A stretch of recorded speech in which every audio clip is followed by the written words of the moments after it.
Ticket खरीदोगे तो महीने का कितना खर्चा आ जाएगा? 1500 आ जाएगा। लेकिन अगर आपने महीने का पास बनवा लिया तो कितने में काम हो जाएगा? 1125 में, है ना? तो रोज टिकट खरीदोगे तो 1500 का खर्चा, पास बनवा लोगे तो 1125 का खर्चा।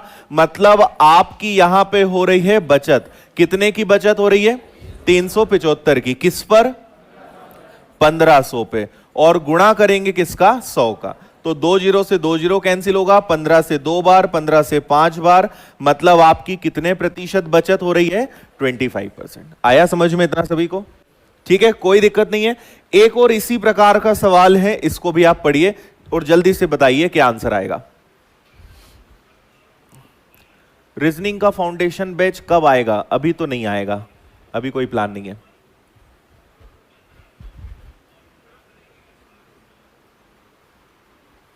नंबर सिस्टम कब पढ़ाएंगे? पढ़ाएंगे, पर अभी समय लगेगा उसमें भी।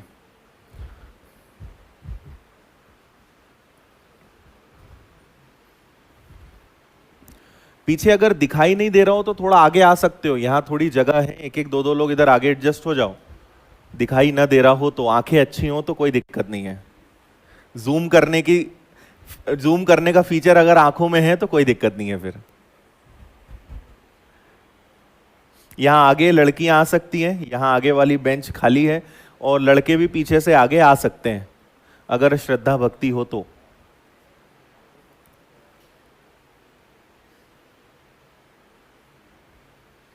ठीक है भाई, चलो। लोकल ट्रेन के, अब यहां पे पता है आप में से कई सारे नन्हे बच्चे क्या गलती कर रहे होंगे कि वो 160 का गुणा 30 से कर रहे होंगे। कोई है क्या ऐसा नन्हा मुन्ना? है? बताओगे नहीं, है ना? 160 रुपए अगर टिकट लगेगी, अगर वो रोज टिकट खरीदेगा तो, और अगर पास बनवा लेगा तो 2912 में काम हो जाएगा। लेकिन वो व्यक्ति कितने दिन यात्रा करता है? 26 दिन यात्रा करता है। मुझे एक बात बताओ कि अगर टिकट खरीदोगे तो उतने ही दिन की खरीदोगे ना जितने दिन यात्रा करोगे, है ना? पास में तो यह होता है कि अगर आपने महीने का पास बनवा लिया तो आप 30 दिन जाओ या 20 दिन जाओ या 15 दिन जाओ, पैसा तो एक बार लग गया, लेकिन टिकट तो उसी दिन की खरीदोगे ना जिस दिन जाओगे। तो वो व्यक्ति कितने दिन यात्रा करता है? 26 दिन। तो इस बार किसका गुणा करोगे? 26 का। आ रही बात समझ में? तो अगर 160 रुपए की टिकट खरीदेंगे तो 26 रुपए चार्ज लगेगा, और अगर पास बनवा लिया तो 2912 रुपए लगेगा, और ये तो मासिक होता ही है। ठीक है, 160 का 26 में गुणा करो, कितना आएगा?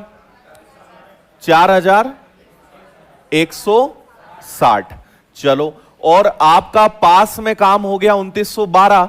कितने की बचत हो गई? 1248 रुपए आपके बच रहे हैं। किस पर बच रहे हैं? 4160 पर। यहां आप बहुत ध्यान से देखें तो 4 का 3 गुना 12, 16 का 3 गुना 48, मतलब कितनी बार कटेगा? 3 बार। तो आपकी कितनी बचत हो रही है? 30% की। बोलो, ठीक है? आया समझ में? अगर पूरे महीने भर टिकट खरीदेंगे तो 30 का गुणा, लेकिन अगर 26 दिन यात्रा करी है तो 26 का ही गुणा करेंगे ना, बाकी हम क्यों टिकट खरीदेंगे। चलो, एक और इसी प्रकार का छोटा सा सवाल, जल्दी करिए इसको भी। ठीक है, देखो, ऑनलाइन वालों से विनम्र मेरा निवेदन है, आप पढ़ने पे ध्यान लगाएं। अपन किसी दिन बातचीत ही करेंगे बस 1 घंटे। अभी आप बस पढ़ाई करो, सभी प्रश्नों का जवाब मैं आपको दूंगा, इधर उधर वाले सिर्फ आप अभी अच्छे से पढ़िए।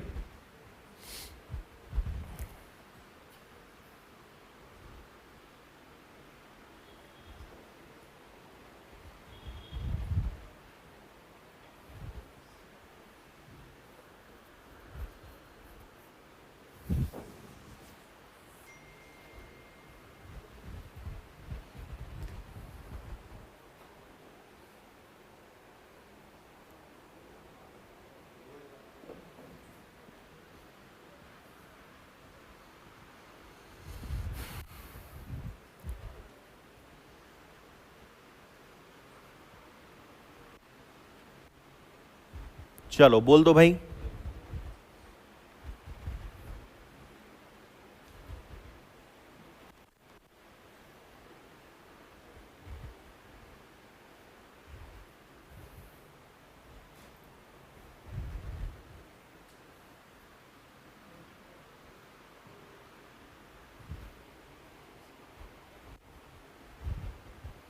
आंसर आया किसी का? 14.7।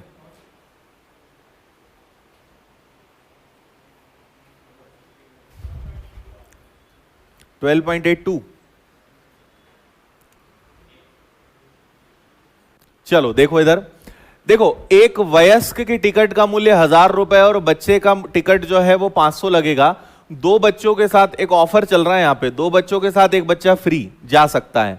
17 दो वयस्कों के साथ, सॉरी दो बड़ों के साथ एक छोटा फ्री है ना। तो एक समूह में 17 बच्चे, 17 वयस्क हैं और 5 बच्चे हैं, तो कितनी छूट मिलेगी? पहले तो ये बताओ कि बड़े बच्चे कितने हैं, मतलब वयस्क कितने हैं? 17। तो इनकी टिकट कितने लगेगी? 17,000। और बच्चे कितने हैं? 5। इनकी टिकट कितनी लगेगी? 500, मतलब 2,500। अच्छा, टोटल कितना पैसा लग जाएगा? टोटल पैसा आपका कितना लग जाएगा? 19,500। ठीक है। अब यहां पे ऑफर क्या है कि दो वयस्कों के साथ एक बच्चा फ्री जा सकता है। तो वयस्क हैं कितने? 17। 17 पे 2 फ्री, मतलब 8.5 बच्चे फ्री जा सकते हैं। 8.5 बच्चे होते हैं क्या? ठीक है, तो 8.5 को अगर मैं राउंड ऑफ करूं तो 8 बच्चे फ्री जा सकते हैं। लेकिन इतने बच्चे हैं क्या? बच्चे कितने भाई? हम फायदा उठा सकते हैं, अगर 8 बच्चे होते तो और अच्छा, लेकिन बच्चे तो 5 ही हैं, तो ये 5 की माफी हो जाएगी। अब वहां आप लड़ने मत लगना कि 3 बच्चे हैं तो 2-1 इधर से थोड़े कम कर लो, ऐसा नहीं हो पाएगा, है ना। तो 8 बच्चों को अलाउ वो फ्री कर सकते हैं, बड़ों का तो टिकट लगेगा। तो हमें 8 बच्चों का ऑफर मिल रहा है, जबकि 5 ही बच्चे हैं, तो इनकी टिकट माफ हो जाएगी। मतलब हमारे कितने बच जाएंगे? 2,500। इन्हें तो देना ही है, लेकिन 5 ही बच्चे हैं, तो 5 बच्चों की टिकट कम हो जाएगी, तो 2,500 रुपए बच जाएंगे अपने। किस पे बचेंगे? 19,500 पे। गुणा कर दो आप 100 का, है ना। तो यहां पे 2 जीरो से ही आपके 2 जीरो गए, और 2500 और 195। अगर 2500 का दुगना करूंगा तो 5,000 आएगा, 195 का दुगना करूंगा तो 380 आएगा। तो इसको मैं 500/380 भी बोल सकता हूं। 500/380 को हम 250/19 भी बोल सकते हैं क्या? और इसको और क्या कर सकते हो? 19 से एक ही बार डिवाइड होगा, ठीक है। एक निकल गया तो बचा 6 और 0। 19 से कितनी बार हो जाएगा? 3 बार नहीं, 1 मिनट, क्यों 2 बार क्यों? हाँ 60 हो जाएगा ना। 19, अरे यार यहां 39 आएगा ना, 38 कहां से आ जाएगा? 39 आएगा, तो ये कैंसिल ही नहीं हो सकता है, ठीक है। तो यहां पर हमें समझ में आ रहा है कि अगर 39 को अगर मैं थोड़ी देर के लिए 40 मान लूं तो चल जाएगा क्या काम? थोड़ी देर के लिए 40 मान लेते, बताना मत किसी को, है ना। तो 50 का आधा करो 25, 25 का आधा करो 12.5, 12.5 के आसपास आंसर आएगा। और 12.5 के आसपास कौन सा आंसर है? 12.82, बस वही आंसर है। अब अपन इसको वापस सही कर देते हैं। आया समझ में कि नहीं, है ना। तो कुल मिलाकर खेल इतना था कि टिकट हमारी टोटल लग रही थी 19,500, उस पे 2,500 रुपए हमारे बच सकते हैं। टोटल अमाउंट पे 2,500 बचेंगे, कैलकुलेट करेंगे तो 12.82 के आसपास आंसर आएगा आपका। आया? हाँ या ना बोल दो जल्दी। आप लोग की तबीयत ठीक है? ठीक है। बढ़े आगे? पक्का? कच्चा? कच्चे में भी यस। ये लो टाइप नंबर 17, और 17 मतलब ये आसान है वैसे, 17 नंबर पे पर, लेकिन खतरा नहीं है।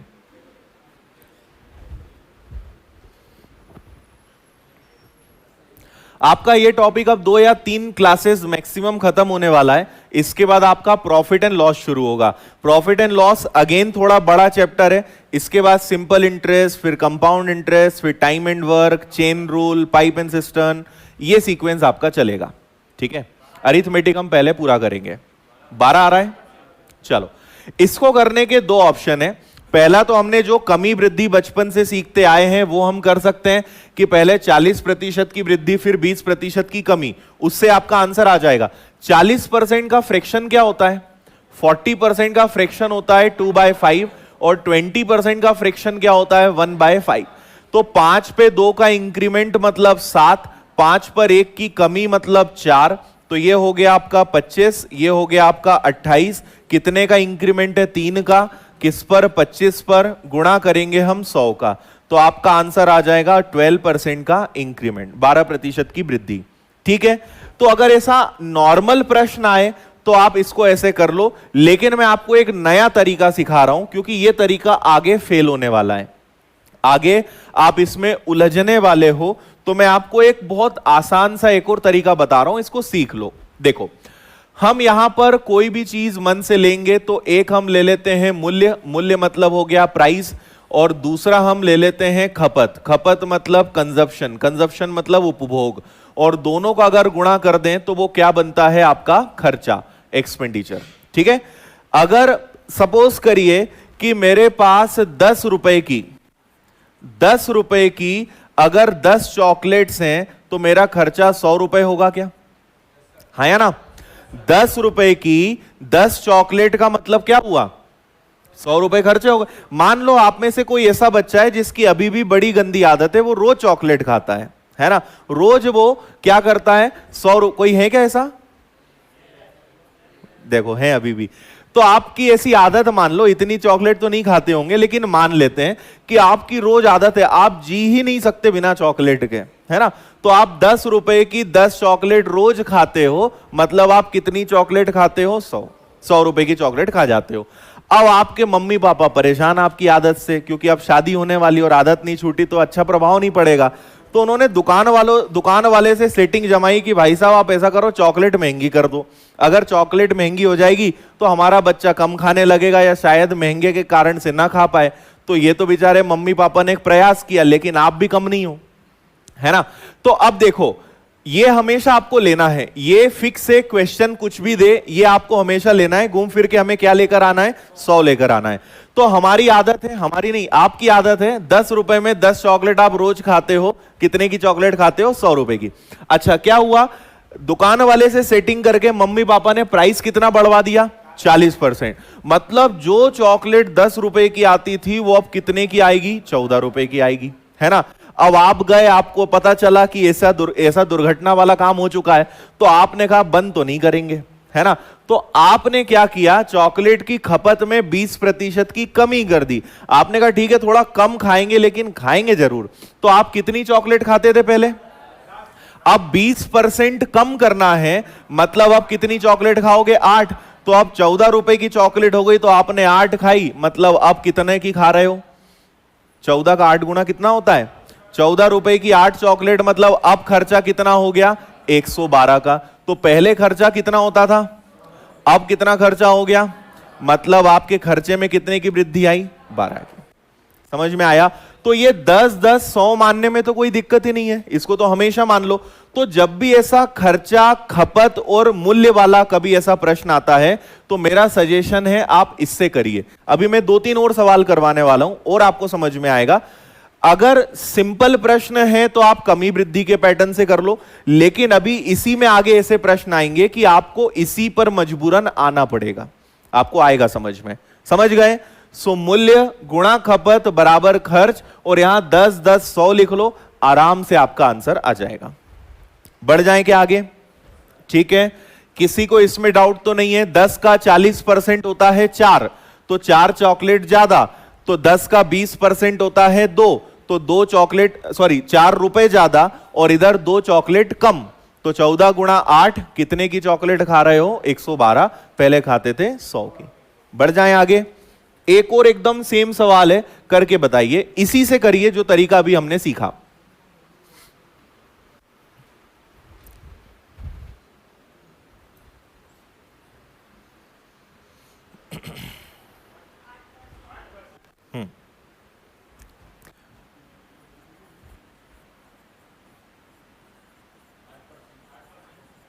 यस,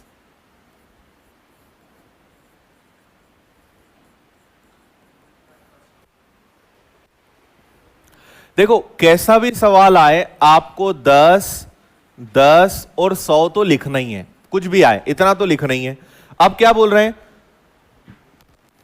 मूल्य 20% बढ़ गया, मतलब कितना हो गया? 12। खपत 10% कम हो गई, मतलब कितनी होगी? 9, है ना। ये 20% बढ़ा, ये 10% कम हो गया, तो कितना हो गया खर्चा आपका? 108। तो पहले खर्चा 100 था, अब 108 है, कितने की वृद्धि हो गई? 8% की। ये आपका आंसर है। आया आप समझ में सभी को? हाँ या ना? चलो इसको करो अब।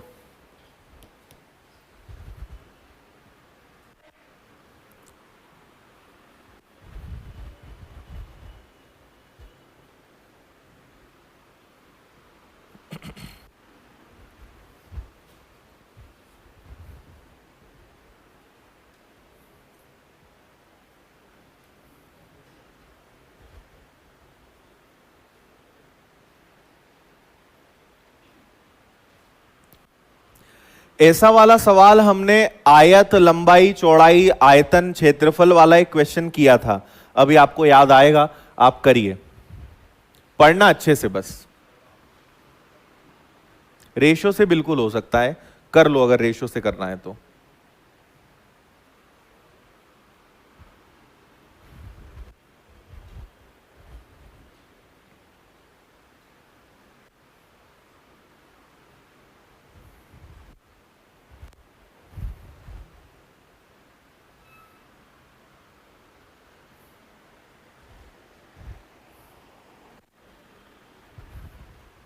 चलो देखो इधर, चीनी के मूल्य में 30% की वृद्धि हो गई। देखो मूल्य मतलब प्राइस, खपत मतलब कंजप्शन, और इनका खर्च मतलब एक्सपेंडिचर, है ना।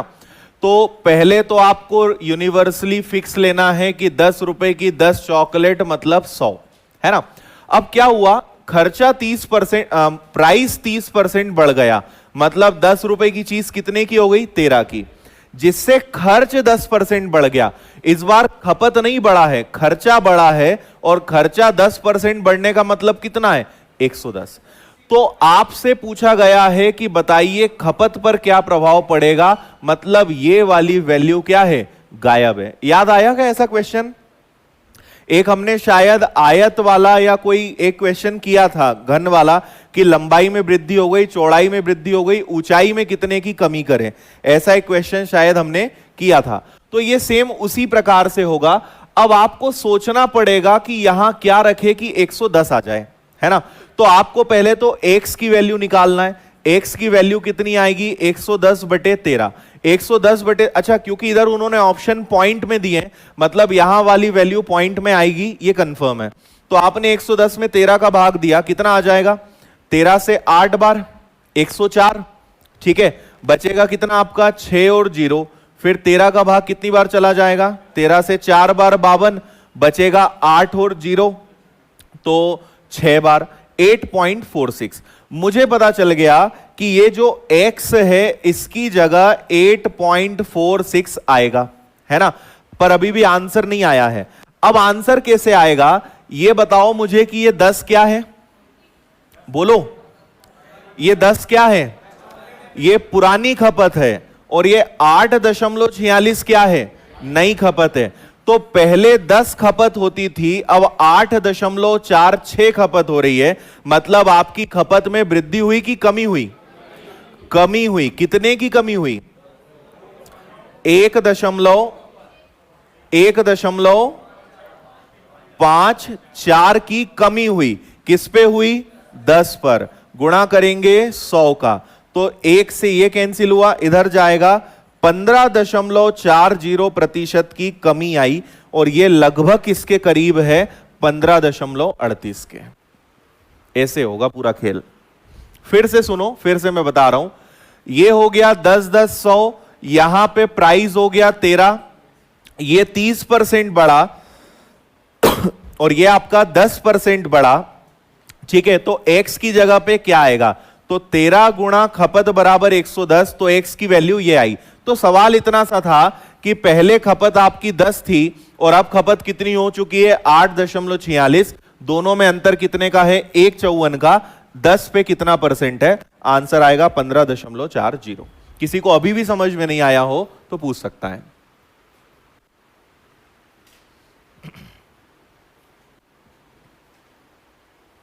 बोलिए।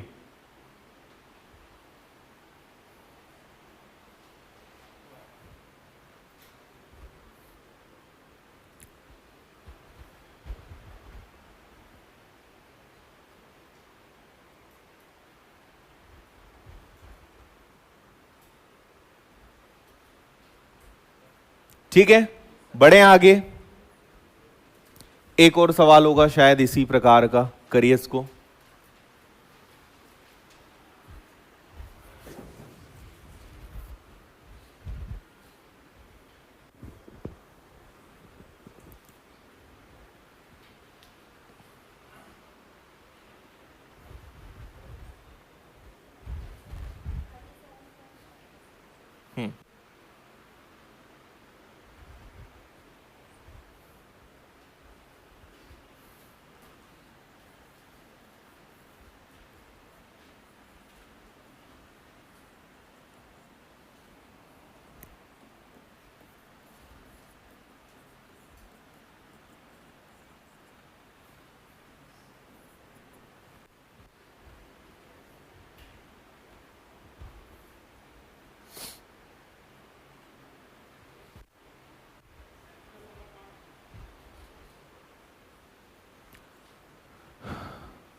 अब इस बार, अब देखो थोड़ा सा आपको परिस्थितियों को देखते हुए बदलना पड़ेगा।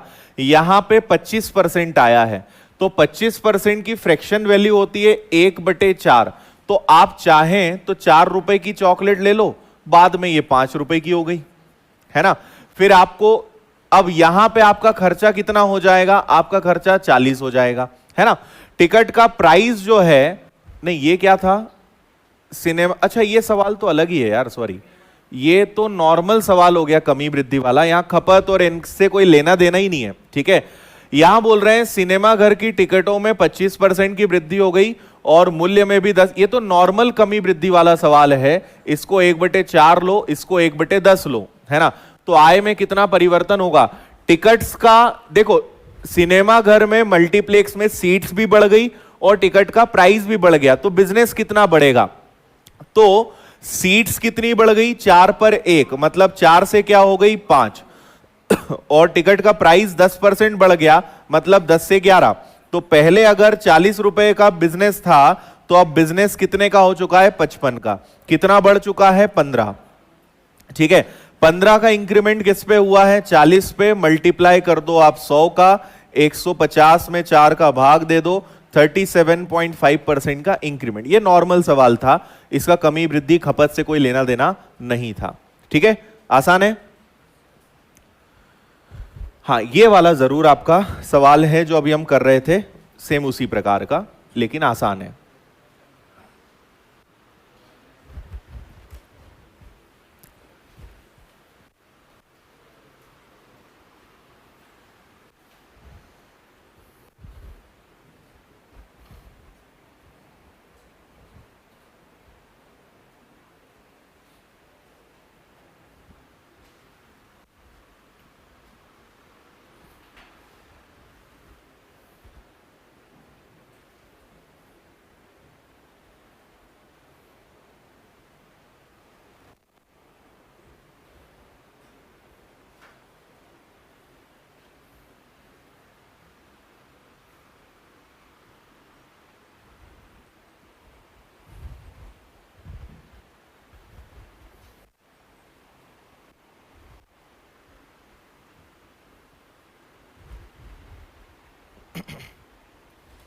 ये कैलकुलेटिव है थोड़ा, है ना।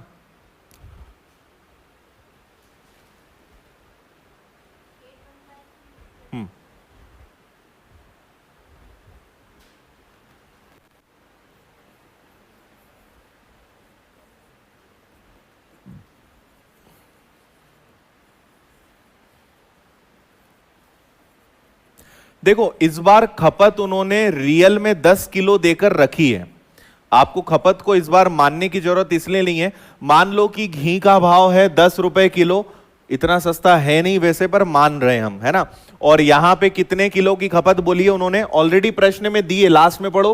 पहले खपत 10 किलो थी, तो अब कितना होगा, तो खपत 10 किलो, हम वैसे भी 10 मान ही रहे थे, यहां रियल में 10 किलो खपत उन्होंने प्रश्न में दे के रखी है। तो टोटल खर्चा कितना हो जाएगा आपका, 100 हो जाएगा। अब क्या बोला है, घी के भाव में 32% की वृद्धि हो गई। अब एक काम और कर सकते हो, अगर आपको पॉइंट से बचना है तो घी को थोड़ा सा महंगा कर दो, 100 रुपए किलो कर दो, ठीक है, तो 32% अगर घी महंगा होगा तो कितने का हो जाएगा?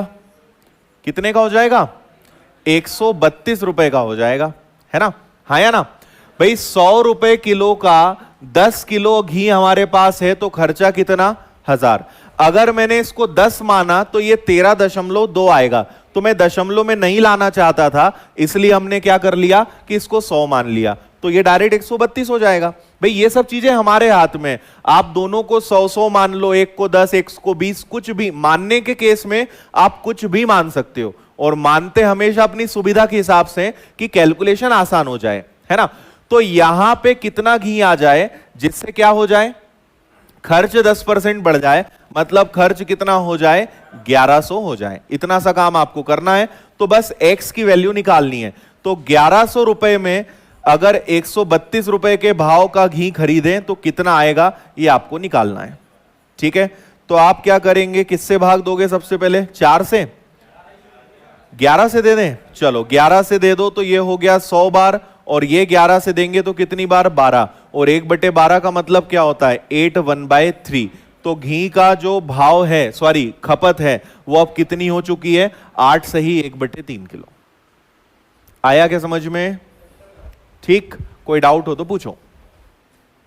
अगर आप इसको 10 लोगे ये 13.2 आएगा, और जब एक यहां 110 रहेगा, 110 में 13.2 का भाग दोगे तो अपने आप 1100 बनेगा, दशमलव हटेगा तो एक जीरो ऊपर लगेगा, तो भी कोई विशेष यहां पे दिक्कत नहीं है, है ना?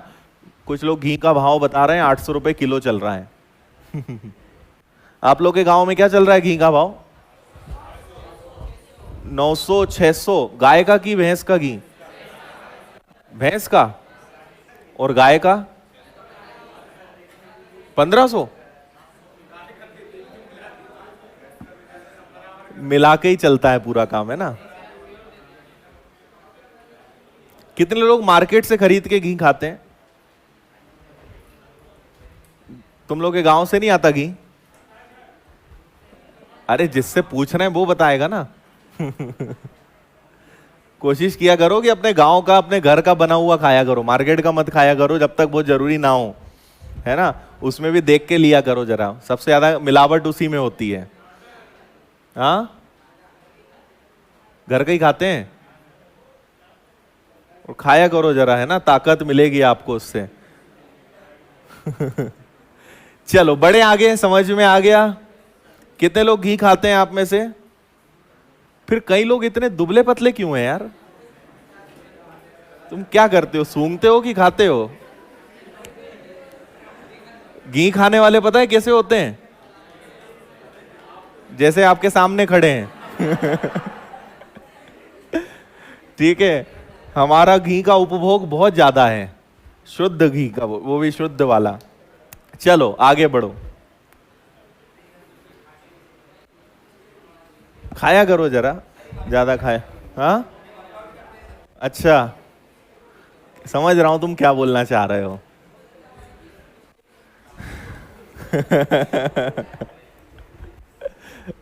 चलो इसको पढ़ो जल्दी।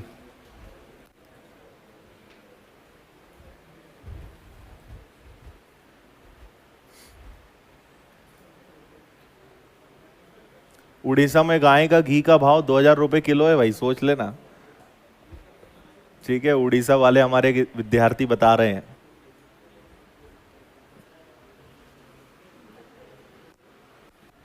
क्या हो गया? कुछ तो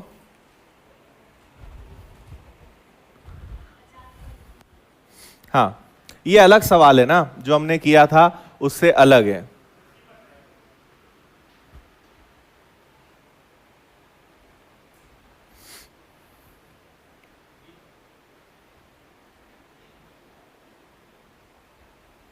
बता दूं, देखिए आपको मैंने अनुपात वाले चैप्टर में भी बताया था कि आय का मतलब या इनकम का मतलब क्या होता है हमेशा। बोलो जरा जल्दी सब लोग, इनकम का मतलब क्या होता है? व्यय धन बचत। अरे कुछ याद है तुम लोगों को? याद आया क्या? याद तो नहीं है, ये पढ़ के अब याद आया। इनकम का मतलब आपको बताया था व्यय धन बचत, है ना?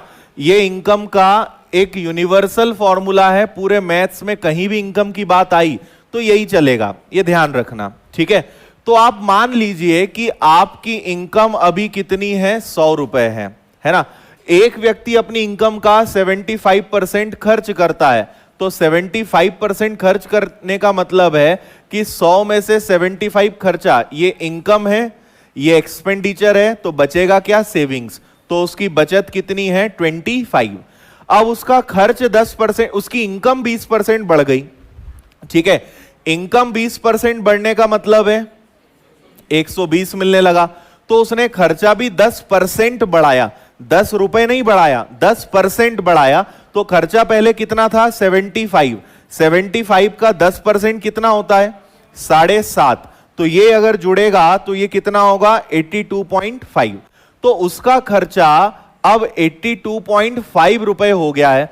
कमाई है 120, खर्चा है 82.5, तो बचा कितना, 37.5 रुपए अब उसकी बचत हो रही है। पूछा क्या है, उसकी बचत में कितनी वृद्धि हुई, तो पहले कितना बचाता था और अब कितना बचा रहा है, तो कितने की वृद्धि हुई, 12.5 रुपए की वृद्धि हुई, किस पर, 25 पर। और गुणा करेंगे आप 100 का, 25 का आधा होता है ना, मतलब यहां 50% की वृद्धि हुई है उसकी बचत में।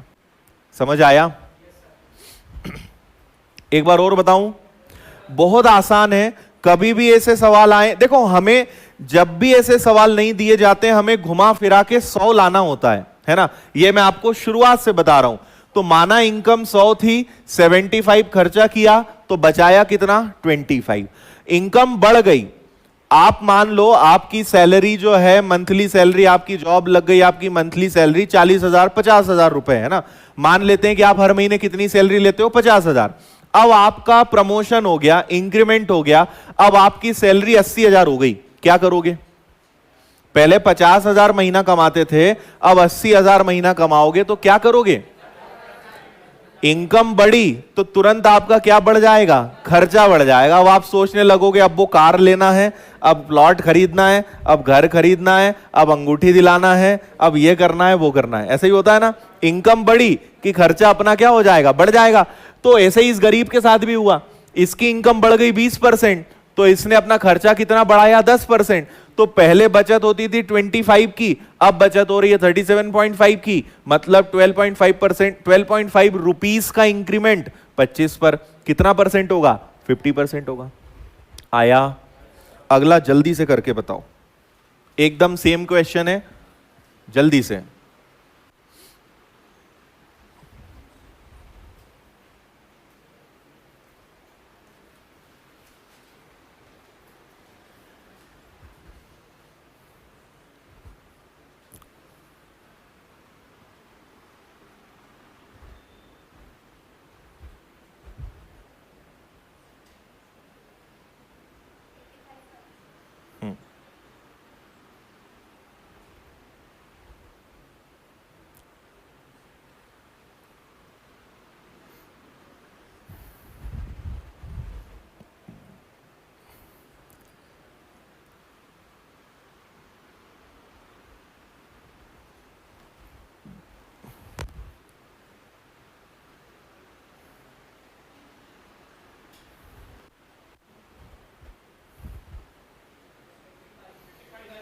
हाँ जी, देखो एकदम सेम। 100 रुपए आप कमाते हो, खर्चा करते हो 80 का, बचाते कितना हो, 20, है ना। इनकम बढ़ गई 25, कमाने लगे अब आप 125, तो खर्चा बढ़ गया 10, 80 का 10%, 8, कितना खर्चा हो गया, 88। तो आप 125 में से 88 खर्च कर रहे हो, मतलब कितना बचा रहे हो, 37।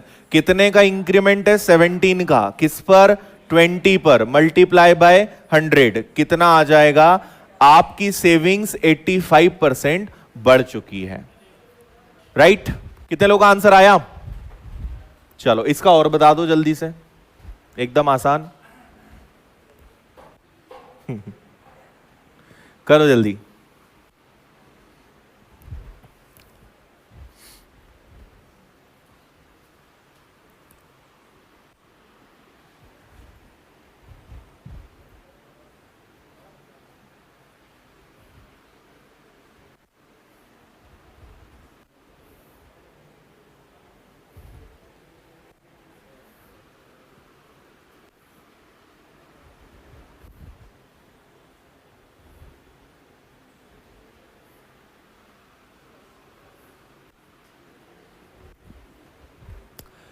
कोई व्यक्ति अपनी आय का 80% खर्च करता है, खर्च में वृद्धि होती है, खर्च में 37.5 की वृद्धि होती है और आय में 16/3%। अब देखो यहां आपको घबराहट क्यों हो रही है, क्योंकि ये फ्रैक्शंस में आ गए। तो 16/3% का मतलब 1/6 होता है और 37 1/2 का मतलब अब तक तो याद हो गया होगा शायद आपको, 3/8 होता है ना। अब यहां पे समस्या क्या है कि अगर आपने 100 मानकर काम किया तो आंसर आपका पॉइंट में चला जाएगा, है ना। और जब कुछ मानना ही है तो ऐसी संख्या मानो जिससे दशमलव या भिन्न की स्थिति ना बने, है ना। सिर्फ आप मुझे इतनी सी बात बताइए कि उस व्यक्ति की इनकम कितनी बढ़ती है, उस व्यक्ति की इनकम कितनी बढ़ती है, 16 से ही 2/3। उसकी आय में 16 से ही 2/3 का मतलब क्या होता है, 1/6। तो माना कि पहले उसकी इनकम 600 थी, तो अब क्या हो गई होगी, 700। क्यों माना 600 मैंने, क्योंकि अगर मैं 6 की कोई संख्या मानूंगा तभी तो उसका 1/6 निकलेगा, 100 मानने में काम नहीं हो पाएगा ना। तो हमने 100 की जगह 600 मान लिया कि उसकी इनकम 600 थी और वो 1/6 बढ़ गई, 600 का 1/6 100 होता है। अब उसकी इनकम कितनी हो गई, 700। कोई नाराजगी किसी को नहीं है। अब ये बताओ कि पहले खर्चा कितना करता था, 80%। किसका 80%, 600 का। 600 का 80% 480 होता है, तो बचा कितना, 120। ये उसकी बचत हो गई, ये इनकम है, ये एक्सपेंडिचर है, ये उसकी सेविंग्स है। चलो इधर आ जाओ। अब ये देखिए कि उसकी आय जो है कितनी बढ़ गई, 1/6, तो हम इसको ऑलरेडी बढ़ा चुके हैं। उसने खर्चे में कितनी वृद्धि करी, 37 1/2। 37 1/2 का मतलब होता है 3/8। किसका 3/8, 480 का 3/8। 8 से कैंसिल हुआ, 60 बार, 60 का 30 गुना 180। 180 ज्यादा, तो 480 तो पहले से था, 180 और जुड़ेगा, कितना हो गया, 660। तो अब मुझे जल्दी से बताओ कि ये 700 क्या है, अब वाली इनकम है, और 660 क्या है, अभी वाला खर्चा है। तो बचत कितने की हुई, मात्र 40 रुपए की हुई। लेकिन पूछा क्या है, उस पर आओ। उस व्यक्ति की वर्तमान प्रतिशत बचत, अभी वो प्रतिशत में बचत कितने की कर रहा है। तो फिर मुझे बताइए कि क्या ये 40 बचत है, हां या ना, हां। तो ये 40 बचत है किस पर, 700 पर। और वो बोल रहे हैं कि आप इसको परसेंटेज में बना दो। तो 2 जीरो से 2 जीरो गए, 7 से कैंसिल हुआ 5 बार, 7 5 जा 35, शेषफल बचेगा 5/7। ये आपका आंसर आएगा। ये उसकी वर्तमान में प्रतिशत बचत है। आया समझ में, है ना। अच्छा, ऐसा नहीं है कि आप यहां 600 मानिए, आप 120 ले लीजिए, 600 ले लो, 6 से कटने वाला कोई भी नंबर ले लो ताकि उसका 1/6 निकाला जा सके। इतना सा लॉजिक है। 100 लेने में 1/6 एग्जैक्ट नहीं आएगा, इसलिए हमने 100 ना मानते हुए क्या मान लिया, 600 मान लिया। ओके है, ठीक। क्या पीडीएफ मिलती है ना तुम लोगों को, नहीं मिलती? चलो ये वाला आपका होमवर्क रहेगा, इसके बाद टाइप चेंज करेंगे। तो ये है, मैं आपको इसके आगे के फिर भी कुछ क्वेश्चंस होमवर्क में दे रहा हूं, तो आपको पीडीएफ में मिलेंगे। ये चीनी के मूल्य में कमी वृद्धि वाले कुछ सवाल हैं, इनको आप करिएगा, ये वाला करिएगा, ठीक है। तो ये सारे क्वेश्चन आज की पीडीएफ के आखिरी में आपको एज इट इज मिल जाएंगे। इनको आप एक बार एटलीस्ट पढ़ के जरूर आइएगा। बाकी इसके आगे फिर कल कंटिन्यू करते हैं। बहुत बहुत धन्यवाद आपका सभी का। जय हिंद, जय भारत। जोर से एक बार बोलेंगे, भारत माता की। चलो, थैंक यू।